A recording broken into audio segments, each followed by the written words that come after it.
என்ன என்ன ஒரு எண்ணத்துல வந்து கட்சியில போய் சேர்ந்தீங்க? ஃபேன் ஓகே, நமக்கு எல்லாருமே நல்லா இருக்கணும், எல்லாருக்குமே எல்லாமே கிடைக்கணும். அதேதான் தலைவர் சொல்ற மாதிரிதான். இப்ப வந்துட்டு ஒண்ணு சிம்பிளா ஒண்ணு சொல்றேங்கா. இன்னும் ஒரு 500 பேர் இருக்காங்கன்னு வச்சுக்கோங்களேன். அந்த 500 பேத்துக்கும் ஒரு ட்ரெஸ் வாங்கி கொடுக்குறோம், ஒரு அன்னதானம் போடுறோம். அந்த அன்னதானமும் ட்ரெஸ்ஸும் அந்த 500 பேத்துக்கும் போய் சேரணும். ஆனா நடக்கிறது என்னன்னா 300 பேத்துக்கு தான் போகுது. அதுலயே சொல்ல முடியாது, 250 பேத்துக்கு தான் போகும்.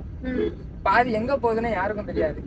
போகுதா இல்ல அதுக்கு அது ஒண்ணும் சொல்ல முடியல. அந்த ஒரு நோக்கம் தான் எங்களுக்கு. கிடைக்கிறது எல்லாத்துக்கும் சரிசமமா போகணும். அந்த நம்பிக்கை இருந்துச்சு உங்களுக்கு நீங்க கட்சியில சேரும் பொழுது?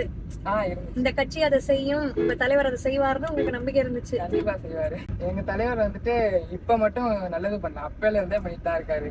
நீங்க நற்பணி மன்றத்துல இருக்கிறீங்க? ஆமா, விஜய் நற்பணி மன்றம், அவருக்கு பிறந்த நாள்னா அந்த அன்னதானம் போடுறது அதெல்லாம் அப்பையில இருந்தே நடக்குது எங்க ஏரியால. அப்பையில இருந்தே எனக்கு ஒரு ஈர்ப்பு இருக்கு இதுல. அப்ப உங்க நம்பர் வாங்கி வச்சுக்கிட்டு எதுவும் பிரச்சனை எதுனா வந்து டிவி கீழ சொல்லலாம். கண்டிப்பா சொல்லுங்க. நீங்க வந்து இறங்கி களத்துல நின்னு வேலை பாப்பீங்க. கண்டிப்பா.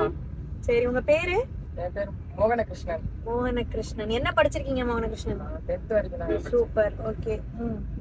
வாழ்த்துக்கள், நல்லா பண்ணுங்க.